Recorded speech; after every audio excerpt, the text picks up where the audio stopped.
baignent souvent dans la pauvreté, au point où les acteurs du marché noir international abusent de la naïveté des braconniers et des populations en Afrique. Il faut donc une action concertée au niveau des États, ensuite renforcer la législation pour décourager les consommateurs de ces ivoires en Europe et en Asie. Au plan local, il faut davantage sensibiliser la population, infliger des sanctions exemplaires aux contrevenants et renforcer le nombre des écogardes. S'il faut transformer des villages entiers en brigades de surveillance, mieux vaut le faire si c'est le prix à payer, sans quoi nos enfants et petits-enfants ne verront les éléphants que dans les livres d'histoire et les documentaires, comme c'est le cas aujourd'hui avec les rhinocéros.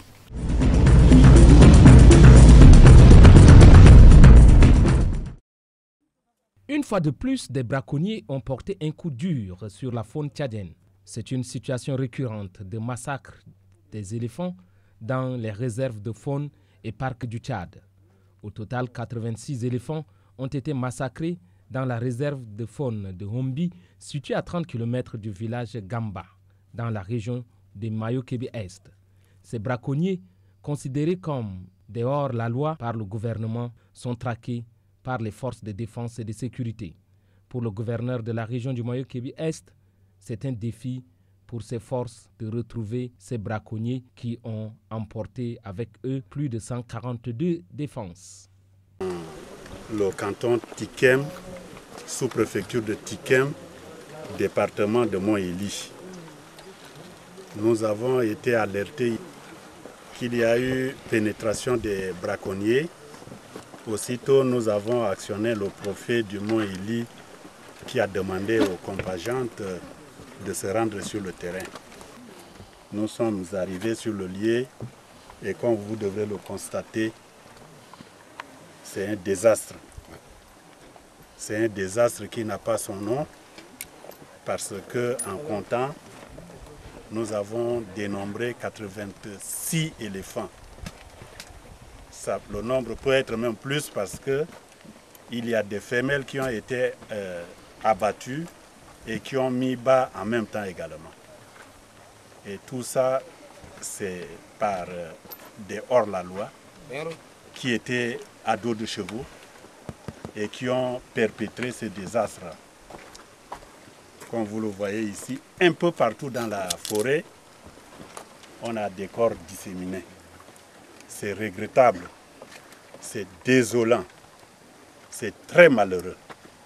Et c'est juste pour prendre les défenses. Sur les 86 éléphants abattus, ils ont enlevé les défenses à 83. Il reste 3 dont les défenses n'ont pas été enlevées, que nous venons de faire enlever. La région n'est pas du tout en sécurité. Et cela interpelle tout et chacun de nous. Nous avons, depuis le matin, informé le ministère de l'Environnement et des Ressources halieutiques. Nous sommes là, nous avons vécu.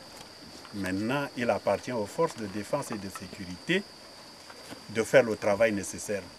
Mais d'ores et déjà, nous pouvons dire que ce massacre-là a été orchestré avec la complicité des villages voisins.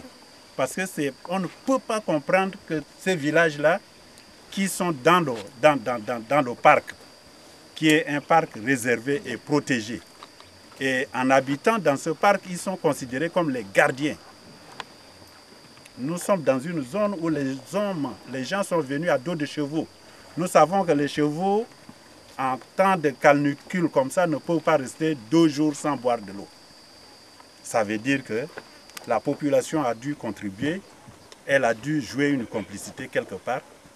Donc pour nous aider à mener les enquêtes et à les retrouver, je demande également aux autorités civiles et militaires d'interpeller les chefs de village pour qu'ils nous aident dans la recherche, pour qu'ils nous mettent sur la piste de ces délinquants et tous les complices, tous les gens qui seront reconnus comme complices, ils auront également à payer.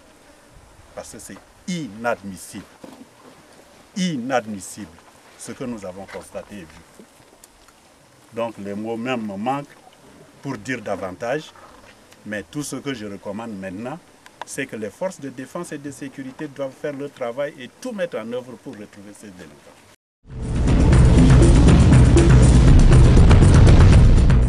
C'est justement à cause de ce drame que vous venez de suivre sur vos petits écrans concernant le massacre des éléphants que les pays d'Afrique en général et d'Afrique centrale en particulier tiennent à organiser la conférence de Brazzaville sur l'exploitation illégale et le commerce illicite des produits de la flore et de la faune sauvage d'Afrique. C'est pour cela le ministre de l'économie forestière et du développement durable de la République du Congo, Henri Djombo, s'était rendu à Addis Abeba le 14 mars dernier pour co-présider une séance de travail avec le docteur Anthony Motayo concernant cette conférence de Brazzaville. Je ne vous en dis pas plus, suivant plutôt le reportage de Pierre Koubemba sur cette réunion.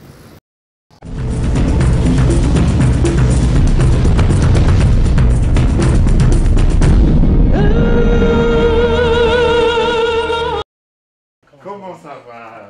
Ça va? Ça va, ça va. Très bien, très bien. Toujours content de Moi aussi. voir ici. Moi aussi. Mon frère, comment ça va? Ça va? Oui, ça va bien. Ça va.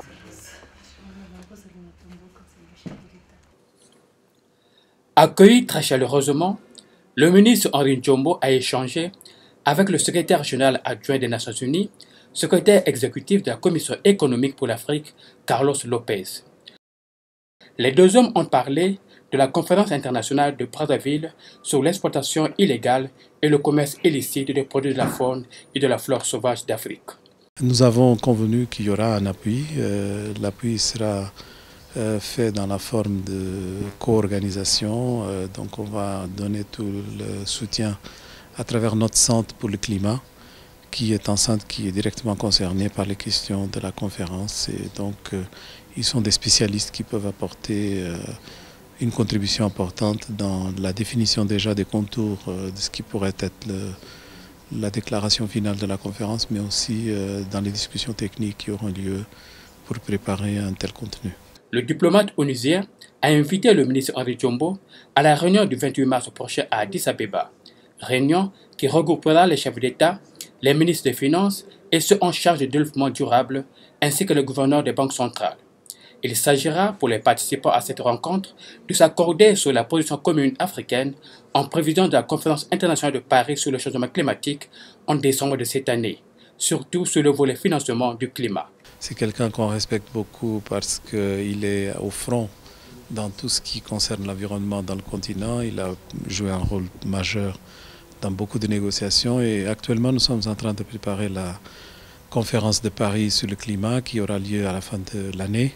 C'est une conférence très importante parce que tout le monde attend un accord. S'il y a un accord, nous voulons que ce soit un accord qui respecte les intérêts de l'Afrique et nous comptons sur lui et beaucoup d'autres pour faire en sorte qu'on puisse réussir cette négociation parce qu'elle est dans l'intérêt du continent. Après cette audience, Henri Djombo s'est rendu au siège de la Commission de l'Union africaine où il a co-présidé avec le commissaire chargé de l'économie et de l'agriculture, le docteur Anthony Motayo Maruping, une séance de travail en présence des experts, les partenaires comme le PNUE, le PNUD et la Fondation pour la conservation de la faune et de la flore. Question de faire le point sur les préparatifs de la conférence de Brazzaville. Dans ce processus, le PNUE avait un rôle d'appui technique et de mobilisation des partenaires sur la question. Pour le premier point, le PNUE, dès le mois de décembre, a mis en place un comité international composé de différents partenaires qui ont mandat dans les questions environnementales, de la gestion ou la prévention du commerce illicite de la faune et de la flore à travers le monde et qui sont très expérimentés. Nous avons appuyé le gouvernement du Congo dans l'élaboration de la stratégie de façon conjointe aussi avec l'Union africaine.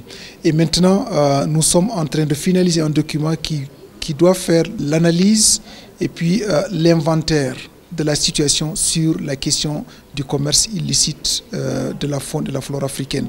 À l'évidence, les préparatifs vont bon train.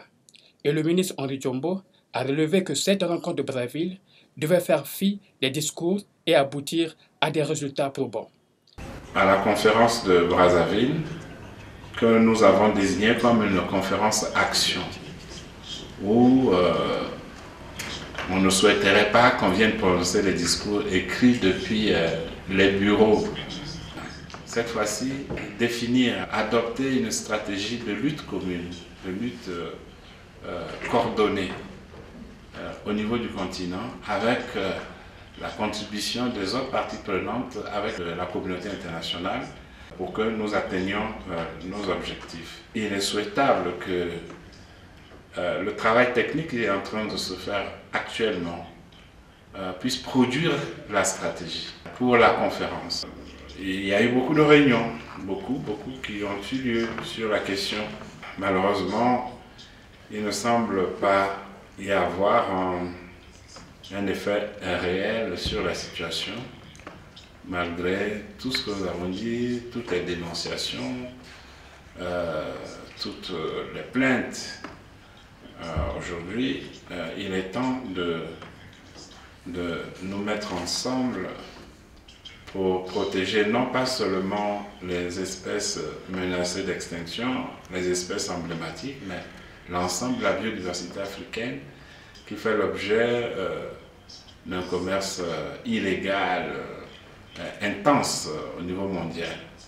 Nous devons donc mettre un frein, nous devons mettre un cran d'arrêt à ces phénomènes, mais en tant qu'acteurs principaux, en tant que décideurs, nous devons pouvoir arrêter ces phénomènes.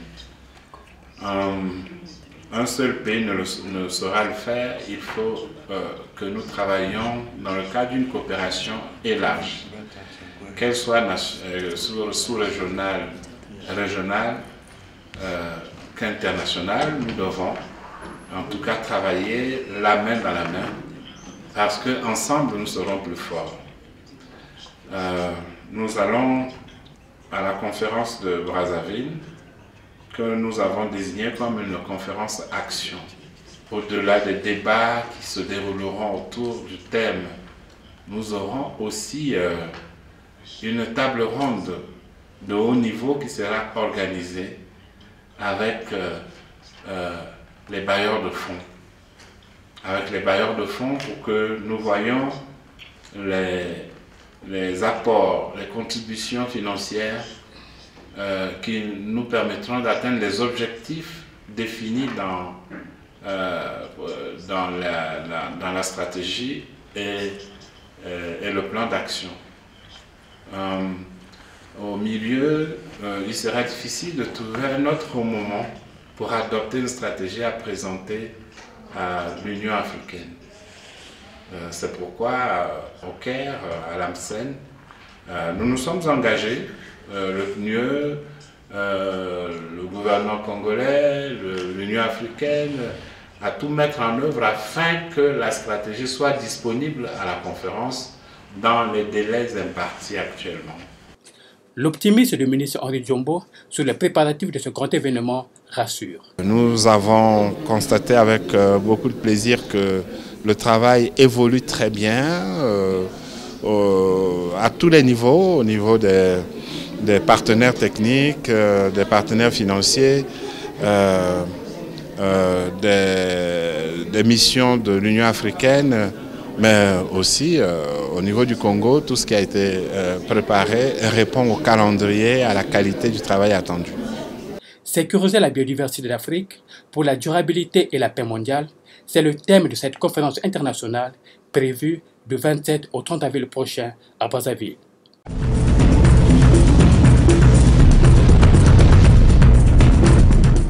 Ainsi donc s'achève cette émission. Merci de nous avoir suivis. On se retrouve à la très prochaine occasion. D'ici là, portez-vous bien et bonne suite de programmes sur la télévision nationale congolaise.